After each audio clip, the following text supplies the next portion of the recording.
Oi, gente, bem-vindo ao canal. Meu nome é Felipe Mesquita. Eu lidero um time de pesquisadores e engenheiros aqui no Vale do Silício, na Califórnia. E hoje tem um convidado especialíssimo aqui, ó, Eduardo Valentim. O Eduardo trabalha na Amazon com sistemas embarcados, né? E vai contar um pouco da carreira dele hoje, como é que foi para sair do Amazonas para chegar aqui na Amazon.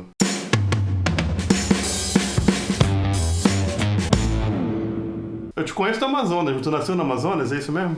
Nascido no Amazonas, em Manaus, mas eu fui criado, na verdade, em Recife, na área metropolitana do Recife. Por volta ali do começo da adolescência, minha família voltou da adolescência e começo da idade adulta, eu fui criado em Manaus. E a tua família assim, é uma família de alta renda ou é uma família mais humilde? É uma família mais humilde, na verdade, né? Minha mãe, ela criou 3 filhos sozinha, né? Separada do meu pai. Tive pouco contato com meu pai, na verdade, perdi meu pai aos 13 anos de idade. Foi justamente nesse momento aí que a gente voltou, né, de Recife para Manaus, quando meu pai faleceu. Assim, de origem humilde, mas assim, não que passou fome, não nesse nível, mas com certeza bastante perseverança, vamos dizer assim, né? Bastante dificuldade. Principalmente ali naquele começo na infância, né? Mas assim, claro, sempre família muito feliz, nunca faltou nada que possa ter sido uma barreira de sucesso, assim, para o sucesso. Entendi. Então tu não teve dificuldade na hora de escolher uma faculdade, por exemplo, tu não teve que decidir entre de trabalhar, ajudar a família ou estudar? Ou teve essa... Então, na verdade, isso aí já fugia muito do nível de escolaridade da minha mãe, né? Ela, na época, tinha ido só até o ensino primário, né? E não tive muita orientação nesse sentido. Consegui entrar um pouco na área de tecnologia, devido ter ido para Manaus e, enfim, na época, ali na 8ª série, hoje em dia 9ª série, através de amigos, fiquei sabendo das escolas técnicas em Manaus, né? Das oportunidades de escolas técnicas em Manaus. E fui atrás de estudar para tentar entrar em alguma das escolas técnicas em Manaus, né? Fiz o mini vestibular para a ETFA, fiz o mini vestibular para a Fundação Matias Michelini, para a FUCAP, saí tentando todas, né? Para quem não é de Manaus, na ETFA é a Escola Técnica do Amazonas, a Fundação Matias Michelini é um outro tipo de escola técnica, né, que foi criada pelo Polo Industrial de Manaus, que foi onde eu fiz também, foi lá onde a gente se conheceu. E a FUCAP era outro dessas também, né?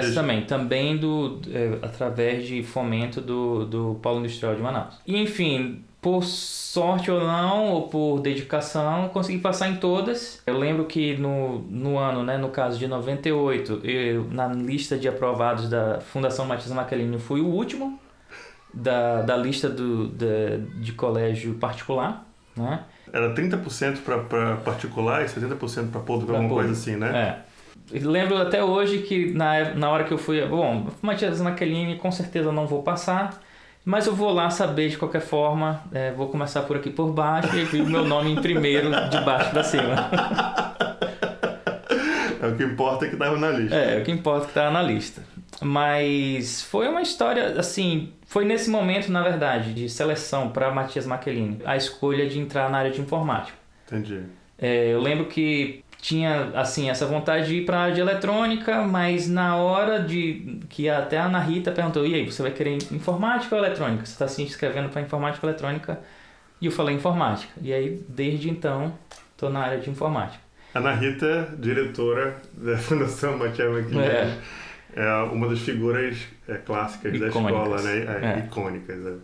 Com recomendações através de colegas, foi quando eu ingressei na área de informática, através da Fundação Matias Michelini. Até então, até 15, 16 anos, talvez até os 17 anos de idade, eu nunca tinha tido um computador em casa. Mesmo porque na década de 90 para ter um computador em casa, pelo menos, enfim, né? Não, pelo menos para o nível da minha família era um desafio, né? Era muito caro um computador pessoal. Claro, década de 90 você vai pensar, não, nem tão caro como na década de 80, por exemplo. Com certeza, mas mesmo assim não era todo mundo que tinha. Aí nessa época também foi quando não tinha computador em casa, mas também não tive também muito contato com o computador no sentido de, nessa época, não sei se você lembra, tinha muito esses cursinhos para você ir fazer o cursinho de Word, Excel, esse tipo de formação básica, né? O ABC da informática. O ABC da informática da época. E aí, na mesma época que eu entrei na fundação, também fiz esses cursinhos de sábado, de fim de semana, né? Mas aí, metade do curso eu já percebi que o que eu estava fazendo num curso era tipo assim, algo muito básico porque eu estava aprendendo na Fundação Matias Maschierini, né? Que era programação. Que era né? programação, que era algo mais a fundo. Entendi. Aí você fez esse ensino médio técnico, né? Aprendeu a programar, e a decisão para fazer faculdade foi simples, então. Foi uma transição. Gostei da parte de informática, eu vou continuar estudando. Isso. Aí você foi para onde? Qual faculdade que você fez? Fui para a Universidade Federal do Amazonas, para a UFAM.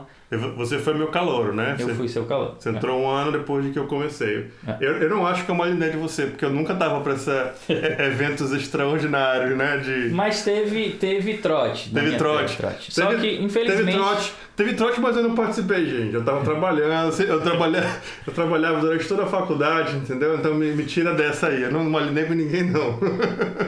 E, enfim, aí você perguntou se a minha família, se eu tive que trabalhar ou deixar de trabalhar, ou deixar de ir para a faculdade por conta do trabalho. Não, mas ao mesmo tempo também nessa transição, né, da Fundação Matias Maschierini, por conta que eu tive uma formação técnica, logo depois que eu saí da Fundação Matias Maschierini, eu já fui atrás de estágio na área técnica, na área de informática, enquanto estava cursando o curso de Ciência da Computação na UFAM.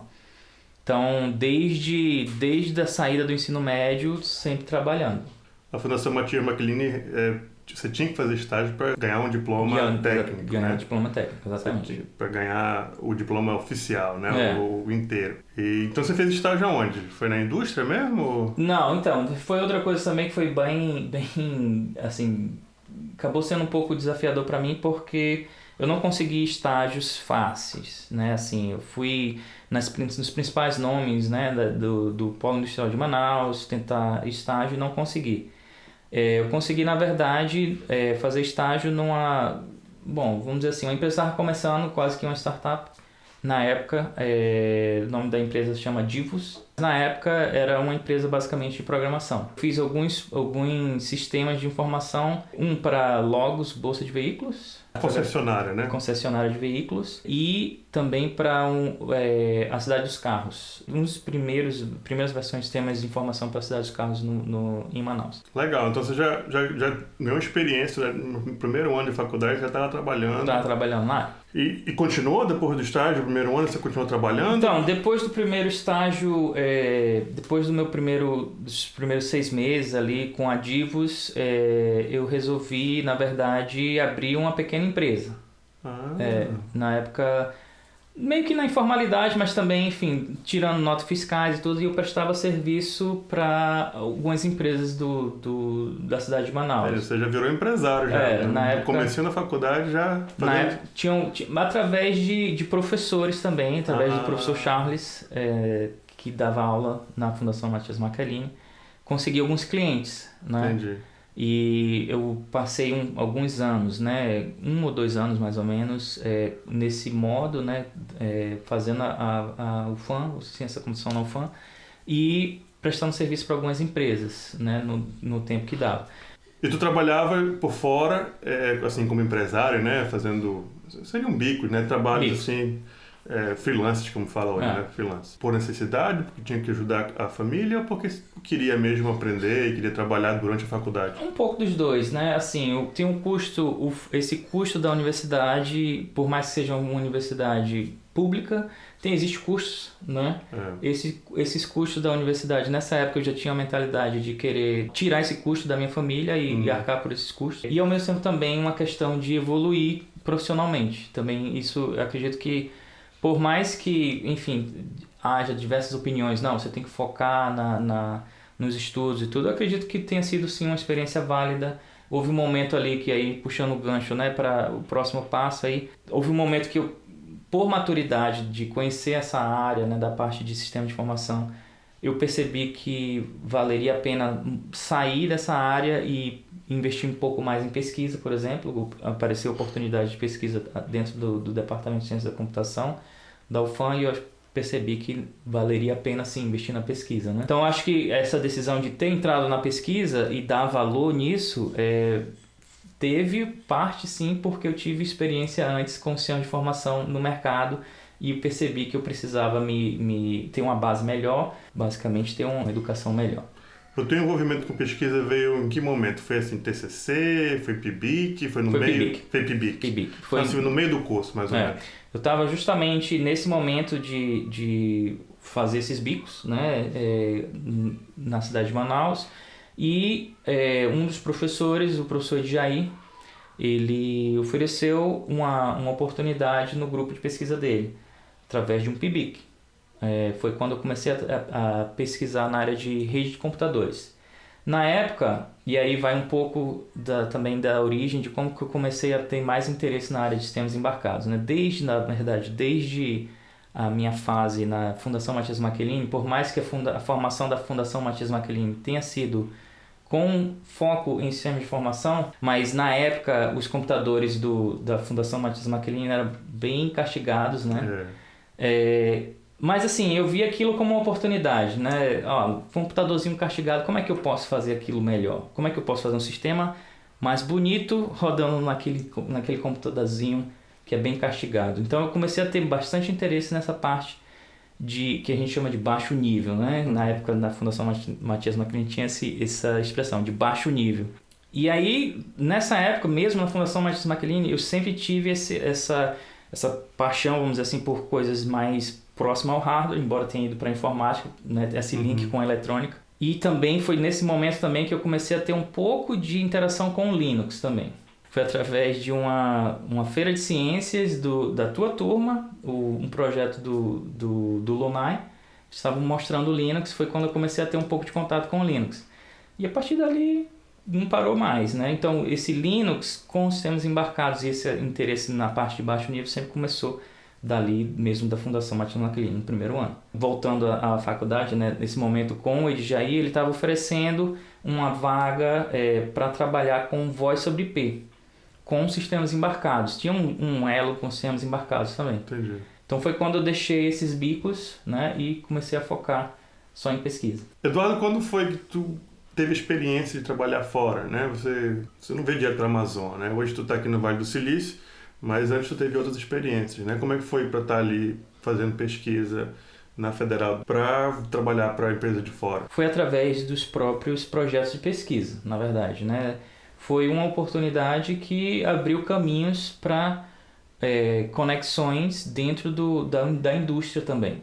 O PIBIC que eu tinha mencionado, né, do professor Edjaí, ele evoluiu para um projeto de pesquisa fomentado pela Nokia, na época, né, a Nokia Brasil fomentou um projeto de pesquisa dentro do Departamento de Ciência da Computação. Eu consegui uma vaga nesse projeto, também com voz sobre IP e sistemas embarcados, e na época a Nokia trabalhava com celulares e tinha bastante esse viés bastante voltado para sistemas embarcados por conta dos celulares. E através desse projeto de pesquisa, que aí já estava mais próximo do final da minha graduação, foi através desse projeto que eu consegui uma vaga no INDT, né, no Instituto Nokia de Tecnologia, transicionando aí de acadêmico para a indústria, né, e comecei a trabalhar já como formado em ciência da computação para a Nokia. Acho que eu tinha uns 3 ou 6 meses de trabalho na Nokia e apareceu uma oportunidade de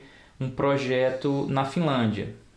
Mas eu, como funcionário do Instituto Nokia de Tecnologia, fui enviado para a Finlândia para passar 3 meses lá, né? Então, isso foi a minha primeira oportunidade realmente como um trabalho fora do Brasil. E teu inglês já era bom quando tu foi nessa viagem? Não muito, não era muito bom não, mas eu conseguia me comunicar. Conseguia entender as pessoas, conseguia me comunicar. E como é que tu aprendeu inglês? Isso foi no trabalho? Isso foi antes, durante a faculdade? Acho que desde da Fundação Matias Michelini eu percebi que nessa área eu tinha que aprender inglês. Por mais que através do próprio plano acadêmico da Fundação Matias Michelini, do plano acadêmico da UFAM também, da ciência da computação da UFAM, existe essa mensagem que você precisa de inglês, mesmo que seja um inglês técnico, né? Logo ali eu percebi que o inglês técnico não era suficiente, né? Então eu comecei, durante a faculdade eu comecei a investir, por conta que também já trabalhava, eu tinha o meu próprio dinheiro, né, para investir na minha carreira. Eu comecei a investir em inglês. Aulas tanto através da UFAM, né, no departamento de letras inglesas, né, pegando letivas na UFAM, como aulas particulares. Depois que eu comecei a trabalhar no INDT e tinha mais dinheiro para investir na minha carreira, e através do próprio INDT, o INDT também oferecia esse benefício, né, de você ter aulas em inglês. Eu comecei a investir bastante em inglês. Então você já estava preparado já, né? Não tinha o inglês perfeito, que não precisa, mas já estava preparado. Estava bem mais preparado, não era algo do tipo que ninguém iria me entender. Aposto que tinha gente ali junto contigo que perdeu a oportunidade que não tinha o inglês. Aí você depois passou 3 meses, depois foi como empregado, né? Então, foram 2 vezes que fui enviado para ficar lá por 3 meses como funcionário no Brasil. E nas 2 vezes, na primeira vez, ao final dos 3 meses, a Nokia Finlândia, Nokia Helsinki, eles ofereceram uma vaga, né? E aí eu falei, não sei se é isso. Muito frio. Eu ainda estava... Não sei, acho que assim, que era? não estava maduro tá. para realmente decidir que era o momento de sair. E aí passei mais ou menos 1 ou 2 anos ainda trabalhando pelo INDT e pintou uma outra oportunidade de ser enviado para passar 3 meses na Finlândia. E nesse momento, ao final, mais uma vez, eles ofereceram uma vaga para trabalhar no time de core. O time de core... Na época, eu admirava muito esse time de core, porque era um time que trabalhava com o kernel do Linux. E aí você lembra agora, né, que eu falei para você, desde do meu ensino médio, eu acho legal o Linux, né? Então, era muito admirável para mim trabalhar para o time de core. Então, nesse momento, eu falei, bom, eu vou nem que seja por uma experiência, porque é o time de core, então eu tenho que estar lá. E o time de core também tinha muitos, pelo menos eu como engenheiro júnior na época, né, tinha muitos engenheiros lá que eles eram admiráveis, entendeu? Conseguiam fazer coisas que eu não conseguia entender, entendeu? E eu queria estar lá para aprender, entendeu? Eu queria ter essa oportunidade de sentar do lado de uma pessoa que consegue, sei lá, programar um display de um celular, ou programar um celular, fazer um bootstrap de um celular, ou você escrever um driver para um celular do zero, né? Queria ter essa experiência, né? E aí foi quando eu realmente disse, não, agora é hora de sair do Brasil, eu acho que vai valer a pena. E aí você ficou um tempo lá na Finlândia, e como é que foi a transição para vir aqui para o Vale do Silício? A transição para vir para o Vale do Silício foi um pouco conturbada, na verdade. Eu fiquei na Finlândia por 5 anos.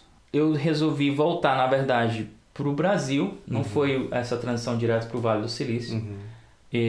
Embora, quando eu estava na Finlândia, houve propostas para vir morar em Dallas e aqui em Sunnyvale também. E aí, só abrindo um parênteses, né, nesse momento de transição, na verdade, e essas propostas que houve para cá, para os Estados Unidos, foi porque a Nokia estava passando por um processo de layoffs, né, de demissão em massa, né? Houve oportunidades de vários tipos naquele momento, né? De trabalhar para a Intel, de trabalhar para a Texas Instruments, de vir trabalhar para cá, para os Estados Unidos. E nesse momento eu também não estava preparado de mudar diretamente para os Estados Unidos. Eu pensei, não, eu quero continuar aqui na Finlândia. Eu passei um tempo trabalhando na Finlândia depois dessa saída da Nokia, passei um tempo trabalhando na Finlândia para a Texas Instruments. E dei suporte, né, para os clientes da Texas Instruments na Europa e também na China, né, por um tempo. Mas aí chegou um momento que eu achei que eu cheguei num platô na minha carreira naquele momento. Não era mais aquilo que, assim, não estava me sentindo mais satisfeito, né? Foi nesse momento que eu resolvi voltar para o Brasil e fazer doutorado. Então eu voltei para a UFAM. Só um parênteses, né? Filho da UFAM, tanto de graduação como de mestrado, quanto de doutorado. Né? Então é realmente minha alma mater, né? Então voltei para a UFAM e voltei para o Brasil, trabalhei um tempo para a Texas Instruments remoto, para a Texas Instruments do Brasil, para um escritório de São Paulo, mas morando em Manaus, né? E aí chegou um momento ali que a Texas Instruments falou, olha, isso não está funcionando, ou você vem para Dallas, ou ou a gente vai ter que terminar o seu contrato. E aí eu resolvi, não, vou continuar no doutorado. Continuei no doutorado até no momento ali onde eu consegui a segunda qualificação da minha tese. E aí nesse momento foi quando abriu uma vaga na Amazon e, enfim, essa pessoa que abriu essa vaga já me conhecia, era um gerente que eu já tinha trabalhado com ele na Texas Instruments e eu apliquei para a vaga, na verdade, né? Obviamente que por mais que o gerente me conhecesse, né, eu passei pelo processo normal de entrevistas da Amazon, que é um processo enfim, tem entrevistas por telefone, tem a entrevista um dia inteiro na Amazon, enfim, fiz tudo. Mas a única coisa que foi assim um pouco que as pessoas perguntam, como é que você veio para cá? Tem muitos caminhos que através de você trabalhar para a Amazon um ano, por exemplo, ou para a empresa que está te contratando um ano fora dos Estados Unidos e depois vir para cá. Por causa do visto, né? Por causa do visto, mas no caso da Amazon não, eu apliquei diretamente para a vaga aqui. E para ser bem sincero, eu achava que não ia funcionar, porque eu achava na época que o processo de visto dos Estados Unidos era muito, muito complicado. E não deixa de ser, né? É uma loteria e tudo, né? E na verdade, quando eu apliquei, estava fazendo doutorado e tudo, quando eu apliquei para a vaga na Amazon, foi através de um visto H1B. E eu não ganhei a loteria. Não ganhou a loteria. Isso faz o menor sentido, né? Não ganhei a loteria, né? Tá bom. Enfim, não funcionou. Então, beleza. Aí eu falei com o gerente que tá querendo me contratar. E ele, não satisfeito, ele falou, não, eu não posso perder essa oportunidade de te trazer pra cá. Tem que te trazer pra cá porque eu tô precisando de ti no time. E aí ele foi, olha, tem essa opção de você ir morar em um outro lugar e trabalhando para a Amazon, porque não tem como te contratar na época a Amazon não tinha escritório de engenharia no Brasil. Uhum. E aí ele falou, não tem como te contratar como engenheiro no Brasil, então terias que ir, por exemplo, para o Canadá, passar um ano ou no Canadá ou um ano na Inglaterra, em Cambridge. Ou então a gente pode tentar o visto O1. Que é o visto mais difícil, né? O visto que geralmente tem que ter doutorado. Você não tinha ainda. Não tinha doutorado. Mas o Eduardo já era mantenedor do Linux naquela época, né? A gente não conversou sobre isso ainda, porque o Eduardo fez muita coisa, mas ser mantenedor do Linux é uma coisa assim, super difícil, né? A gente vai fazer um outro vídeo sobre isso, gente, tá? Pra gente explicar um pouquinho mais como é que funciona, né? Como é que o Linux é feito, né? Por voluntários e tal. Mas ser mantenedor do Linux tinha um peso muito grande. Eu acho que foi isso que te ajudou nesse vídeo. Enfim, aí eu resolvi na época, pessoalmente, eu não achava que era legal passar um ano, né, enfim, e depois ter que mudar novamente para os Estados Unidos. Aí eu falei, vamos tentar o O1, mas também com as expectativas bem baixas, né? E aí sim, com certeza. Na verdade, eu acho que foi uma combinação, né? Tanto minhas contribuições para o Linux, o fato de eu já ter trabalhado para uma empresa americana, que é a Texas Instruments. Você tinha uma carreira já internacional, né? Ter trabalhado para a Nokia, de ter trabalhado para Texas Instruments e também de ter a manutenção do kernel por um tempo do subsistema de temperatura de thermals. Tudo isso, a combinação foi um material bom para os advogados conseguirem o visto O1. Em 2014, final de 2014, em outubro de 2014, eu entrei na Amazon e estou lá até agora.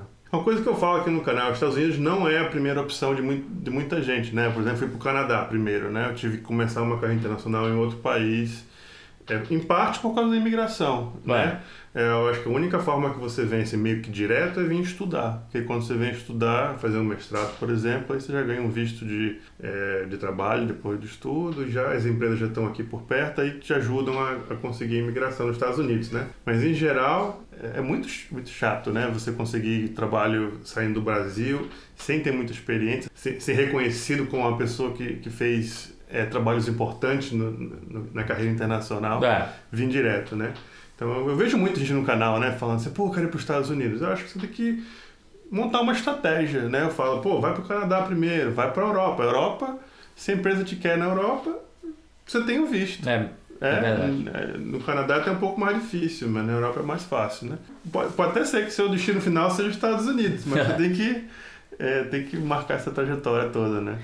Assim, claro que acho que independente do país sempre existe, e aí vendo um pouco pelo outro lado, né? Estando aqui do lado, né, dos Estados Unidos ou lá na Europa, Para contratação, obviamente, você tem que passar por um processo de publicação para ver se não tem nenhum engenheiro local que já possa servir suas necessidades e tudo, antes da empresa realmente conseguir a autorização para trazer uma pessoa de fora. Mas de qualquer forma... Tá faltando tanto, né? Tá faltando tanta gente na nossa área que não é difícil a pessoa das empresas de fora da Europa, né? Fazer esse estudo, né? Falar, eu não consigo encontrar gente para essa vaga. Falta mesmo, né? Mas em geral, pelo menos na Finlândia, o que eu posso falar da Finlândia, né? Pelo menos na época, se você tiver um apoio de uma empresa, né? E a empresa quer te contratar e tá faltando mão de obra em geral como está, o processo de visto é bem mais simples, vamos dizer assim, né? Do que o processo de visto aqui dos Estados Unidos. Ótimo. Eduardo, fala pra gente um pouquinho de como é que é o teu dia a dia, né? Tu continua trabalhando com o kernel do Linux, eu sei que tu não pode falar, assim, todos os detalhes, né? Mas fala pra gente, assim, o geral, assim, do que é o teu trabalho na Amazon hoje. Hoje em dia eu trabalho com sistemas embarcados na Amazon. Eu sou um engenheiro de BMC. O que é o BMC? O BMC é um microcontrolador que ele está embarcado nas placas-mães de um servidor. E qual que é a função desse sistema embarcado, né? A função específica desse sistema embarcado é monitorar basicamente os sinais, vamos dizer assim, os sinais vitais do servidor, né? E relatar esses sinais vitais se houver algum problema, gerar um alerta, além de gerar esses dados continuamente, né, dos sinais vitais do computador. Ele também vai se encarregar uma outra função vital de gerenciar o controle de temperatura dentro do servidor. Entendi. Então, peraí, tem um chip dentro das placas-mães dos servidores da Amazon e esse chip controla essas funções que você explicou. E para esse chip rodar tem que ter um software dentro do chip, que é o sistema embarcado que tu trabalha, né? São quantas pessoas trabalhando nesse sistema? Em geral, o time todo de BMC tem em torno de 20 pessoas. Mas são 20 pessoas que tomam conta de do software que roda dentro desse chip, de todos os servidores da Amazon, da AWS, no mundo todo. São milhares, não sei se você pode falar o número certo, mas são milhares. Né? Vamos dizer assim, é da escala Amazon, vamos dizer assim. Isso é loucura, né, cara? E aí falando um pouquinho sobre como é que é meu dia a dia na Amazon, né? Que um engenheiro de sistema embarcado vai fazer? Bem, em geral eu trabalho com a linguagem principal que eu trabalho é o C. Com o C a gente desenvolve tanto aplicações em C quanto trabalhamos também com o kernel do Linux. Então vai ter um dia de trabalho que eu preciso escrever um driver, ou que eu preciso fazer uma especificação para alguém escrever um driver no Linux, ou vai ter um dia que eu preciso trabalhar e escrever uma parte, né, do aplicativo em espaço de usuário para relatar, por exemplo, os sinais vitais do servidor. Tem dias que eu preciso trabalhar mais com especificações e desenho, né, do sistema embarcado.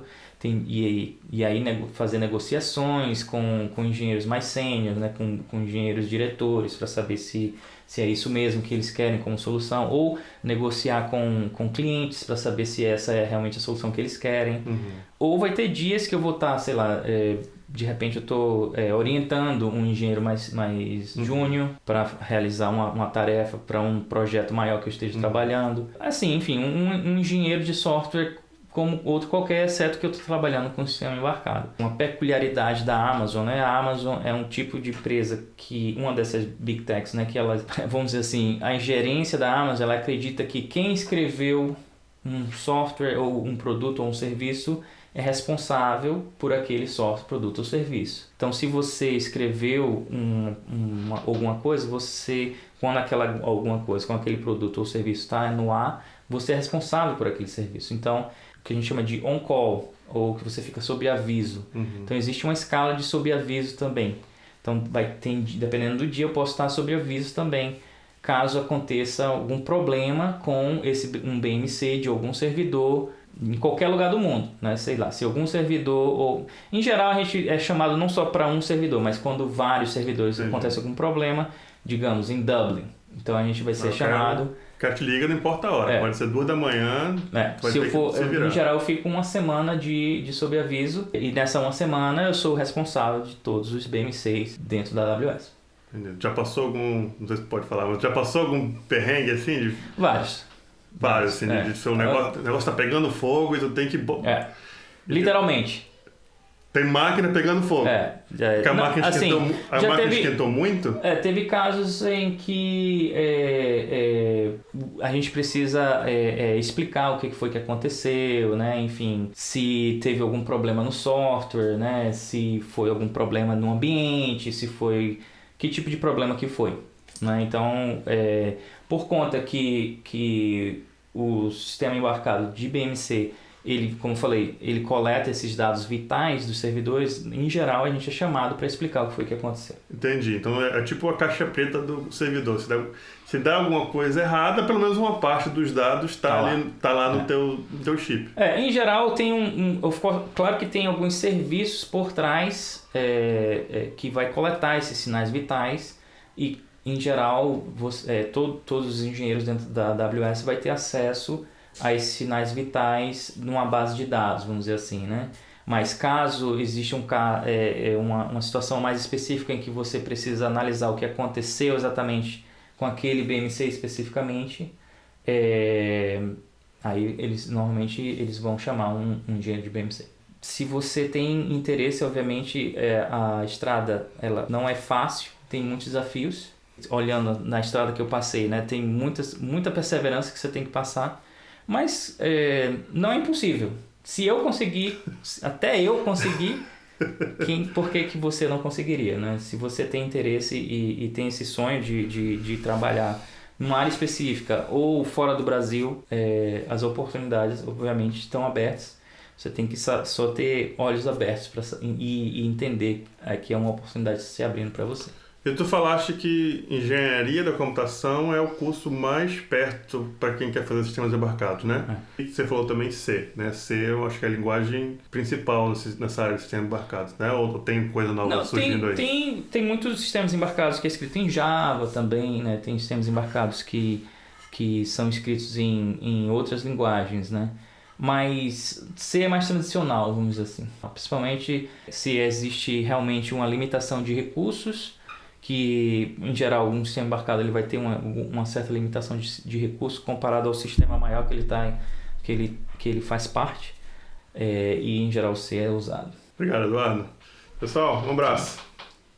Tchau.